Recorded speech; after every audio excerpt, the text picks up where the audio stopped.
A warm welcome today. I'm Dr. Cheryl Kasdorf, and I have a special guest today, Dr. Beverly Lawrence. We're going to be talking about OM for success, boost intuition and overcome barriers to meditation by understanding the 5 elements. That's quite a mouthful. Dr. Beverly Lawrence is a holistic professional and a holistic medical intuitive.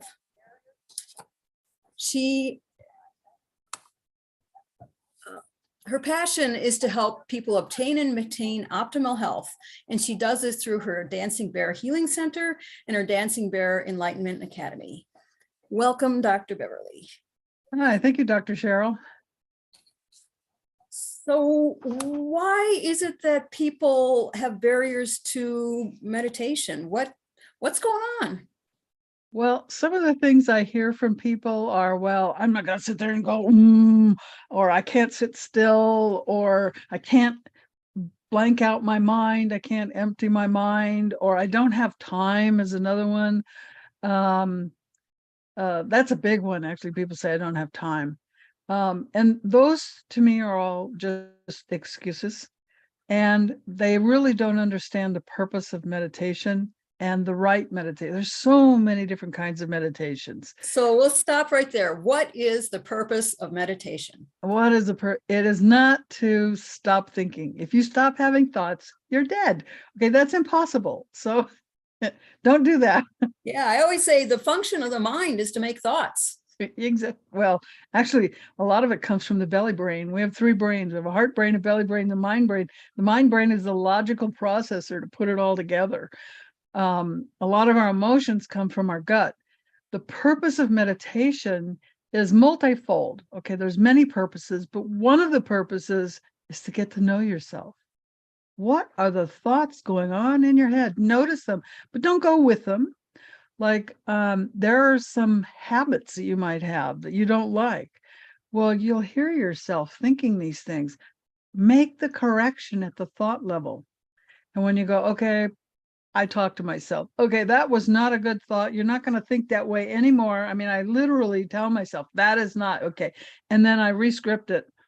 That's one thing you can do. You can use it for spiritual development. You can use it for healing. I've actually healed a number of spontaneous things just through meditation. One of the best things about meditation like that too. is you can exercise and the body doesn't know the difference. So I will sit there and I'll do all kinds of exercises, jumping jacks, whatever. And the body thinks I did it. And there's research to show that your muscles think that they had a workout. Right. It's the mind-body connection and it's powerful. Yeah. But to know yourself is just so important, to know who you really are underneath all those thoughts and belief patterns and expectations that everybody laid on you. That's a lot about what I like to teach about living from intuition, which is living in this present moment. Mm-hmm. And whatever form of meditation can get you there, I'm all for it. Mm-hmm. Yeah, I agree completely, because that's where you start. That's the starting point for meditation. It goes much deeper than that. You know, people always talk about raising your vibration. You can do that through meditation. You can fix relationships because you fix yourself. You don't fix the other person. You work on yourself through your meditation. I mean, there's just so much you can do with meditation. For me, it saved my life. I was literally dying. I had everything under the sun. I was going into anaphylactic shock several times a week. I was rescued off Angel Island by ranger boat. I was rescued off Mission Peak by helicopter. And one day the emergency room doctor said, "I'm tired of seeing you here. Go see an allergist." I went, okay. So I went to the best allergist in the Bay Area. I lived in California back then. After an hour, she said, "I can't help you." Wow. Yeah. And I'm carrying a purse the size of, a huge purse full of medicine to keep me alive because I kept getting so sick. And I went to see a doctor I didn't really need, but I knew him for a long time and trusted him. He was an older doctor. And I said, "I don't know what's going on with me." He was a gynecologist, and I didn't really need a gynecologist, but I said, "I need help." And he said, "You need to meditate." And I was an atheist at the time. So it's like, what? At the tape. But this was a long time ago and we read books back then. So I went and checked out some books and read books and thought, okay. And then I asked around to people at work, do you know any place to go? And they said, yeah, try TM. So I actually started with transcendental meditation. I did too. So that's interesting. And yeah, a lot of people did. Hmm. And they said, well, in 2 weeks, you'll be here. In 2 months, you'll be here. In 2 years, you'll be here. And if you're really lucky, in 10 years, you'll be here. Well, in 2 weeks, I'm at 2 months. At 2 months, I'm at 2 years. And I'm way beyond 10 years after that. And meditation will literally wake you up to what is your soul? Who are you? And what is your soul purpose? Why are you here? And when I woke up to that, I went, oh, I was supposed to get divorced 10 years sooner. I'm behind. And I knew I was behind. And I spent the next 5 years just very intensely studying meditation, energy healing, all kinds of different kinds of healing, shamanism, all kinds of stuff. And at the end of the 5 years, I knew I'd caught up. Now I had to deal with my stuff. I spent 4 years in therapy. I spent another almost 9 months doing regression therapy, re-scripting my whole life. Because unless you re-script it, you're just reliving all this old crap. And then I got to the point where I thought, I'm going to go to medical school. I'm going to learn healthcare because I was already a hypnotherapist. But I felt I could hurt people through ignorance. So I went to naturopathic medical school first, fell in love with acupuncture, went to acupuncture school, and decided I prefer acupuncture because I'm more of a metaphysical kind of person, more woo-woo, if you will, than being a physician. Like you're a physician, and that to me that's too serious. Yeah. So when I was in naturopathic medical school, I found that the Chinese medicine gave me a really important foundational way of looking at things. Mhm.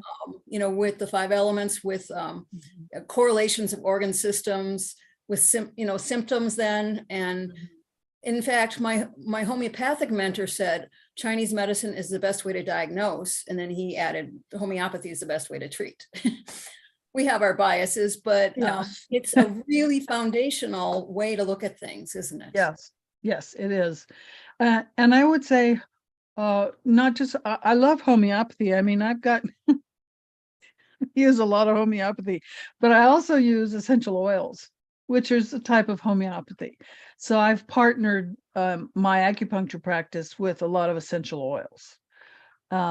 And so I agree with your homeopath completely. Yeah.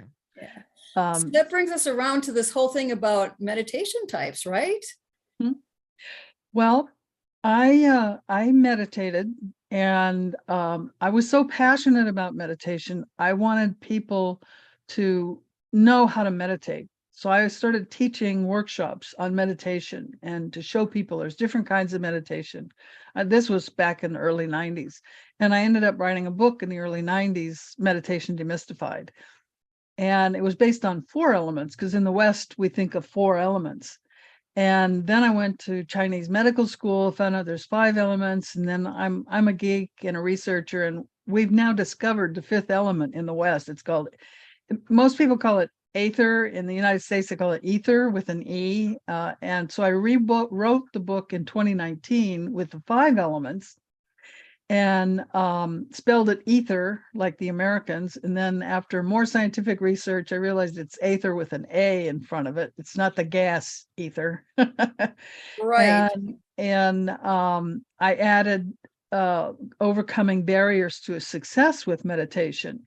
But it's important to know that there really are 5 elements, and whatever you're looking at, whether it's Ayurvedic medicine, Chinese medicine, astrology, human design, they all have 5 types. And when you look at people, they have 5 personality types, 5 fingers. Yeah, 5 fingers. Yeah, now we actually used to have 6. 5 physical body types. And if you can recognize someone, usually just looking at their face and their teeth, sometimes you have to look at their hands as well, you can tell what their physical element type is. And when you know the physical element type, now you know what organ system or pathways in the body will break first. I said that to someone once, and she said, well, what am I? And I said, well, you're a metal or an air element. And so the first thing that would, I'm sorry, you're a, no, you're a spleen stomach. And she said, no, I'm not a, no, she was a metal. I'm getting my own story mixed up. She was a metal person. And I said, that's a lungs, large intestine. There you go, lung, large intestine. She says, no, that doesn't work for me. I have digestive issues. I have celiac disease and pleurisy. Well, celiac is the first part of the large intestine, and pleurisy is the membrane around the lungs. She completely made my point. Right, right. So sometimes people come to you with these complex conditions. They've got this wrong, this wrong, this wrong. But if you know what their physical element type, you know what the weak point is, where it all started. Now you know the underlying thing that needs to be fixed, because people will say, I have heartburn and it keeps coming back and I changed my diet, but you didn't know what the underlying cause of that was. And until you treat that, it'll never go away. So Yeah. that's the whole purpose of knowing, based on the 5 elements, what is your physical element, what's your emotional element, that sort of thing. So that's another reason to meditate, because you can get in touch with that part of you. So if you don't know the 5 elements, there's fire, earth, air, water, and ether. In Chinese medicine, it would be fire, earth, metal, which is the same as air, water, and wood, which is the same as ether. And you say, well, I do Ayurvedic medicine. It has 3 doshas. Well, each of those doshas is associated with 2 of the elements if you go back to the Ayurvedic literature. Now, do you have something to illustrate this that we can share? Let's see. I think I got rid of that chart. Yeah, I do. Here we go. Let me Because do. the elements are really fundamental, and I've used them before in 5 powerful ways to use nature for healing. But it's just really good to know what those elements are. Yeah, so fire, which is the heart, small intestine. In Ayurvedic medicine, that's fire or pitta. And in metaphysics and astrology, it would be Aries, Leo, Sagittarius. Human design, those would be your manifestors. And fire people, when they meditate, they're the people that tell me, I can't sit still. And that means you're doing the wrong meditation. Why would you do a sitting meditation if you're a fire person? You need to do a standing meditation, a walking meditation, Tai Chi, yoga, Qigong. Those kind of meditations are for a fire person.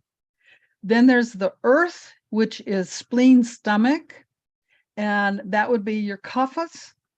And they're Taurus, Virgo, Capricorn, and they're generators and manifesting generators. And then you have air or metal in Chinese medicine, which is lung, large intestine, and that would be a Vata in Ayurvedic medicine, a Gemini, Libra, Aquarius in astrology and metaphysics, and manifesting generators. So you notice that generators and manifesting generators are earth, and manifesting generators are slightly different than generators. They also have that air element. That's what separates them from a generator. And then you have the water elements, which is also kapha. So kapha is water and earth. And pitta. Pitta is fire and water. And then you have, in metaphysics, you have Cancer, Scorpio, and Pisces. And then in human design, those are the reflectors. Like water is very reflecting. You don't meet a lot of reflectors. Reflectors is like less than 1% of the population. And then in Chinese medicine, you have wood or ether in Ayurvedic and Vedic literature, and that's the liver and the gallbladder. And they, in astrology, this is somewhat controversial, depends on who you talk to. Some astrologers agree, some don't. There's Succuss. I say it wrong. I don't know how to say it. Sorry about that. And those are your projectors. And you don't have a lot of projectors around. It's maybe 20% at the most. But that gives you an idea. So you want to do the meditation that suits your element type. And So like I what's said, with fire, why would you do a sitting meditation when you're a fire element? That doesn't make any sense at all. And what's so exciting about this information is that people, when they know their element and do the kind of meditation suited for that, can not only be healing, their mind, they're healing their body at the same time. And those what you called organ systems that tend to break first. Yes, that's very important.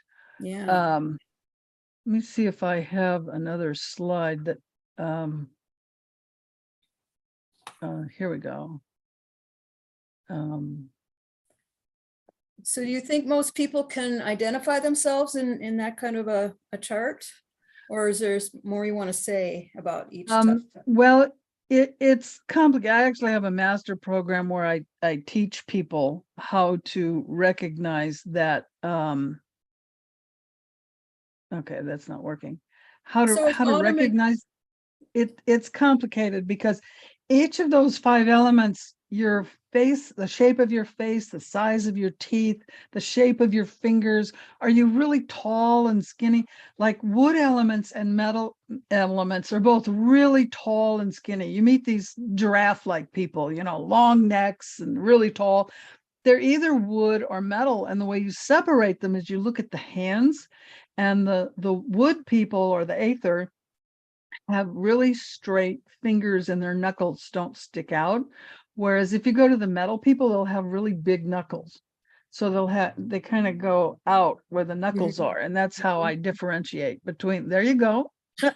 Just like that. So you don't automatically go with your sun sign, say I'm a Libra, so it's more in-depth than that. No, my sun sign, I'm a fire dog. According to Chinese medicine, in Western astrology, there's another tropical astrology. I'm a Capricorn, which would be an earth sign. And in Ayurvedic astrology, I'm a Sagittarius. So that's a fire sign. So that would be more like the Chinese. So you can't go by that. But I once had a woman do feng shui, and she told me, "Oh, you're a wood." And I'm in human design, I'm a projector, which is wood. And I went, oh, yeah, that makes more sense. So you actually are all 5 signs and a mix of, it's not like, oh, I'm this, I'm just fire. No, it's like in your astrology chart, you have what's called the 3 bigs. And then you've got, where is your Venus and where is your Mars? And so you're not one thing, but there is one major underlying thing for your physical body. And you go by the shape of the body, the look of the face, and things like that. So that's primary then, how you manifest physically. That's for your health. Yeah. But then for the meditation, choosing the right kind of meditation will support that then. It will support that depending on the purpose of the meditation. So there's 5 common barriers to success. Oh, excuse me, I just hiccuped.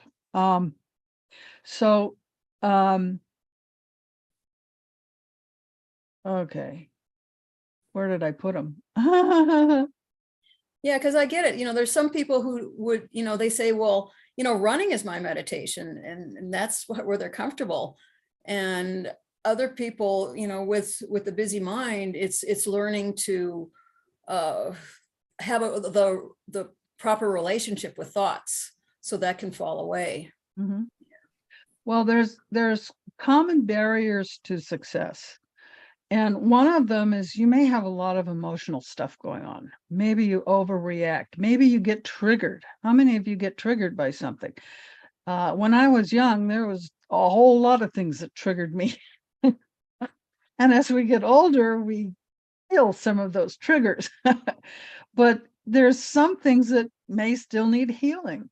So you may need to do a certain kind of meditation. And the meditation I recommend for that is one of the water meditations.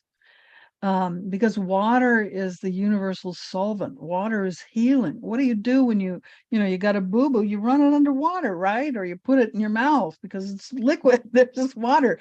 Water is unbelievably healing. And so I suggest the water if you want to heal something. So it's not so rigid as you're this type, you should do this kind of meditation. You then have to add in the triangle of for what purpose at this moment in time. Right. Like, let's say, why am I here? What's the purpose of life? Why am I on earth? Well, then you would want to do the meditation that best suits that question. Or you just don't even know what to do. You're completely lost. I think I have a chart for that. Yeah. Because for many years I did Tai Chi and Qigong. And for me, that was kind of a meditation, but it was also an exercise. And so I know it served a purpose. And I guess I could look back on and see, what I was focusing in on my life at that point.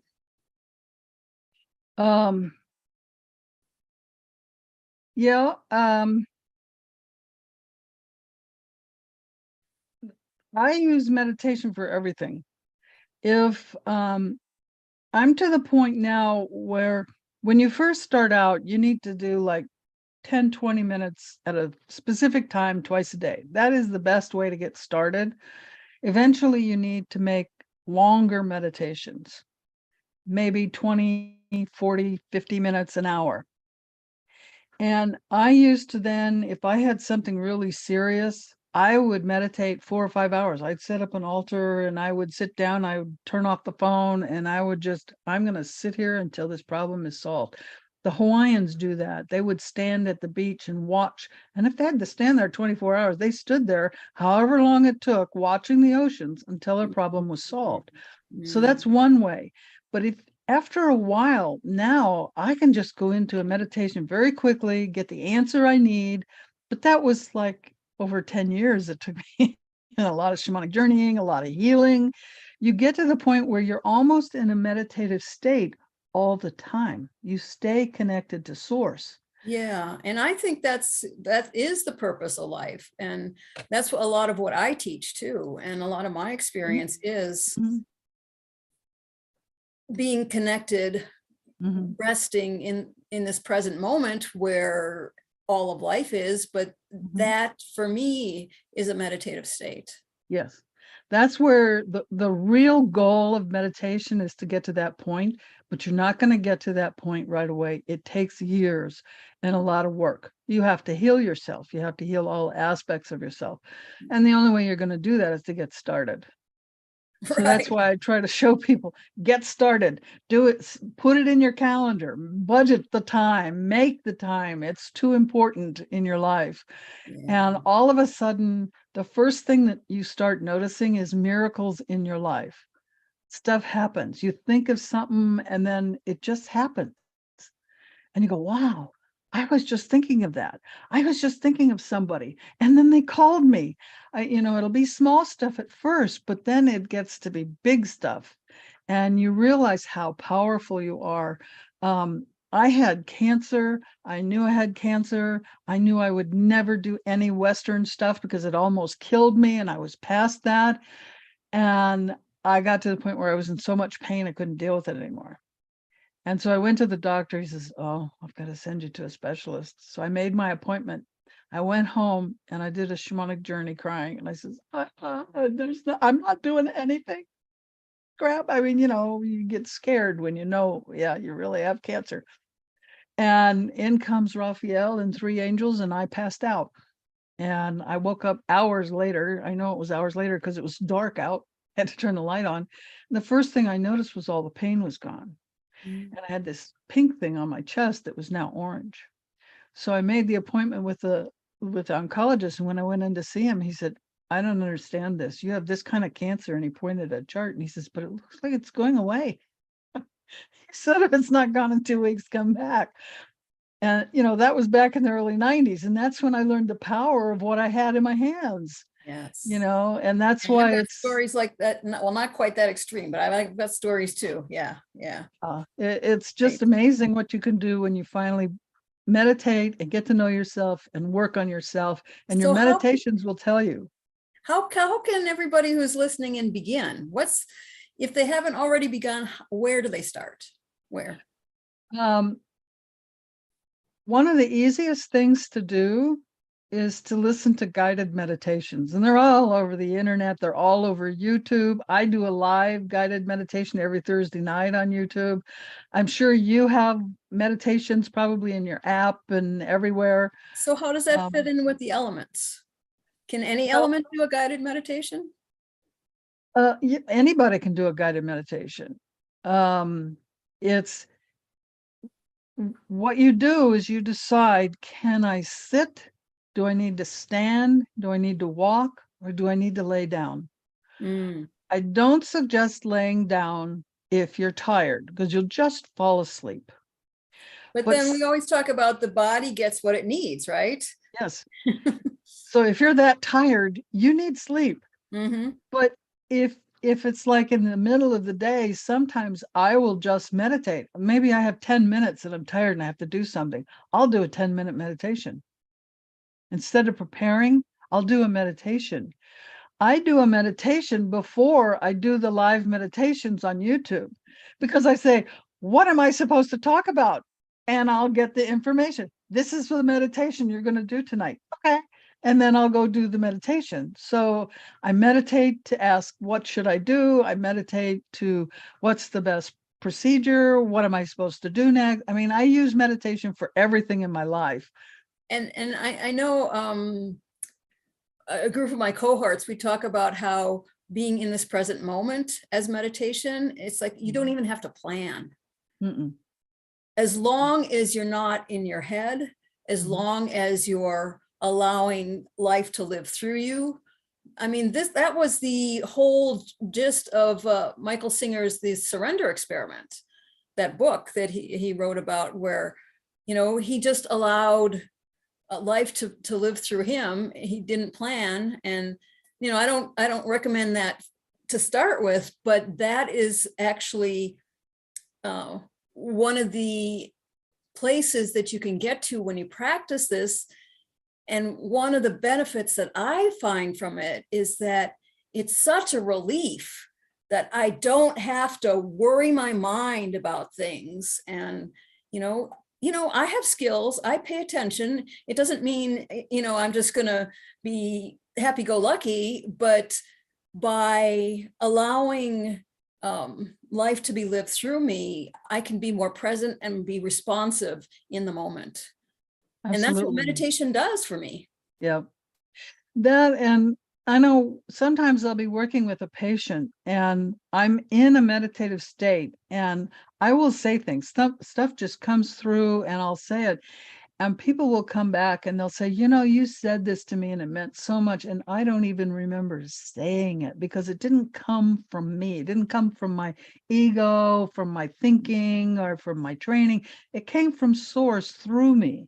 And it was what that person needed to hear in the moment. So I don't question it. It's just, okay, this is what I'm supposed to say. And it just comes out. And the same with workshops. I don't think I've ever taught. I've been teaching meditation for decades and it's always different because it's different people in the class. Right. And it gets adjusted in the moment. Yes. And I give empowerments in every class, and every class ahead of time, I go, what empowerment should I get? And I've never given a class with the exact same empowerments. Source always gives me different empowerments for every class. And that's what I find so exciting about having a meditation practice, is that this is how life can be. This is the promise of, a life well lived and having a lot of fun with it. Yeah. It is then you let go of control. Yes. I went to Kuan Yin once because I don't know why I picked Kuan Yin. Oh, maybe because she removes obstacles. And I thought, well, if anybody can remove an obstacle, Kuan Yin can. And I wanted world peace. I was just so sick of wars. There have been wars for as long as I've been alive, and I've been around a long time. And I said, how do we stop all the wars? What do I have to do? Is there anything I can do? And she said to me, do you like free will? Well, oh yeah, oh, I like free will. I like being able to choose. She says, then you can't get rid of wars. And that's when I decided to be on the wheel of Dharma. And that's a Buddhist term. I like Buddhist terms because in English, we don't have the right terms for things. And being on the wheel of Dharma means you do in the moment what source is guiding you to do. You let go of your ego and free will. And I decided if that's the only way I can have peace on earth, then I'm on the wheel of Dharma. And I'm going to just allow source to flow through me and do what I'm guided to do. That's why in the middle of COVID, I shut down my business, sold my house, moved to a city where I didn't know anybody, met you, lived with you until I found a house and started this online business of Enlightenment Academy. All because in the middle of COVID, I was told move and move right now. Yeah. So everybody can get to that point when you give up control, and meditation is the perfect tool to allow yourself to do that. Mm-hmm. Yeah, because I found that, there's no fighting, there's no resistance with meditation. And so it becomes full of ease and grace. But you have to be willing to let go of thinking you're the one that's in charge. You have the right and the ability to be happy. That's the reason you're here. But life is hard and you have to learn some lessons. So sometimes you get your butt kicked. And sometimes sad things happen, like my dog died recently, and that was very sad. So we do have sadness, and that's to remind us what happiness feels like. Because if you don't know what sadness is, you don't know what happy is. So, you can be happy. It's all love. It's all love. Love teaches us. Mm-hmm. So, you love your dog, and that's part of what's teaching you. Mm-hmm. Yeah. And so meditation is how you get through all of that and understand, well, why did this happen? Why did that happen? What was the lesson I needed to learn? Did I learn it? Because I don't want to do that again. Yeah. And you get all of that through meditation. Yeah. So it's not just emptying the mind. So what I tell people is, number one, have it as a goal. It needs to be part of your purpose in life to meditate. And number two, schedule it. Put it on your schedule. Literally put it in your whatever you use. When I started, we had Palm Pilots. If you have an iPhone or you have a scheduler, I have a friend that still uses the little paper calendars. Whatever you have, schedule your meditation time just like it was an appointment. Right. Just like it was, time to go to work. Okay, time to meditate. Yeah. And just do it. Because we talk about it, it's almost like eating. It's like you're going to eat, unless you're doing a strict fasting regime, but you're going to eat every day, and you're probably going to eat more than once a day. So meditate like that. Yeah. Mm-hmm. Because it gives you that same kind of renewal. Yeah. It's as important as breathing. Yeah.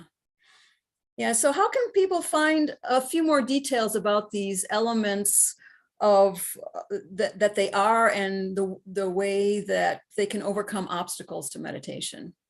Well, I have two things. One is I have a free gift. It's called dancingbeargift.com, and it gives you the 5 elements and the 5 common barriers and the type of meditation that's good for overcoming those barriers. Like I said, the water element for emotional issues. And then in my book, Meditation Demystified, I go into those 5 elements and what are the different kinds of meditations that are good for that element. And it lists resources where you can find those meditations. Some of them are on the internet, a lot of them are free. You don't have to go anywhere. It talks about prayer. Prayer is a type of meditation. Celtic prayers. So I talked about different kinds of prayers. Mm-hmm. So it's just full of all kinds of examples of different types of meditations, and they're all meditations. Mm-hmm. And you don't necessarily do one all the time. So know, all of these links to your gifts are going to be in the YouTube notes and links in other formats. Yes, we'll have this wonderful gift right at your fingertips to help you along getting started meditating, knowing what meditation to do in any particular moment. cool. So what, I know you do so many other things. So what are some of your other activities that you have for people? Well, I have a semi-annual summit that's free. It's called Holistic Transformation. It's always the last week of March and the last week of September. So it just ended, but the next one will be the last week of September. So if you get my free gift, you'll be on my mailing list. So you'll find out when it's going to start. Perfect. Then I have a weekly podcast, Holistic Transformation, on YouTube and Spotify and Apple and all over the place. It's called Holistic Transformation. And most of the time, it's me interviewing someone like Dr. Cheryl and talking about their transformational story, or it'll be me and I talk about the 5 elements, I talk about meditation or what have you. On Thursday, I have live on YouTube, I have a live meditation, and then I make a recording of it and I post it on the podcast so you can listen to it later if you want. And then I have my Dancing Bear Enlightenment Academy, and there's both an app and a web version. So if you go to dancingbearenlightenmentacademy.com, it shows you how to download the app, or it gives you a link to the web version, but it also gives you links to all the other things that I do. And the purpose of the Dancing Bear Enlightenment Academy is to bring a lot of free courses. So in my app, most things are free. And if you actually create a login, you get a free course. And coming very soon, there will be a whole lot more courses because they just added the ability to add courses into the app. So I'll be doing a lot of that in the near future. Perfect. And then through my Dancing Bear Healing Center, if you want some kind of a healing, I have several different types of healing I do. Acupressure with essential oils, shamanic healing, energy healing, all kinds of different kinds of healing. So you would go through the Dancing Bear Healing Center to book an appointment with me if you wanted some kind of health issue worked on. That's great. So if we want to go down the rabbit hole of Dr. Beverly Lawrence, there are all those opportunities. We're suggesting you start with putting in your schedule and meditating. With all these wonderful resources, you can figure out what kind of meditation to do in any moment. So that's really valuable. You said, the first one is, are you lying down, sitting down, standing up, walking? Yeah. What do you need in that moment? Yeah. So this is perfect because every moment is unfolding differently. And so to have all these tools at your fingertips is really valuable. I thank you so much for being my guest here today, Dr. Beverly Lawrence. And any closing comment for the listeners? Well, thank you, Dr. Cheryl. It's always a pleasure to talk to you. And I love talking about meditation. My closing comments for people are: be the light you want to see in the world. Be the light. And the best way to do that is get out of your own way. Use meditation as a tool. Mm-hmm.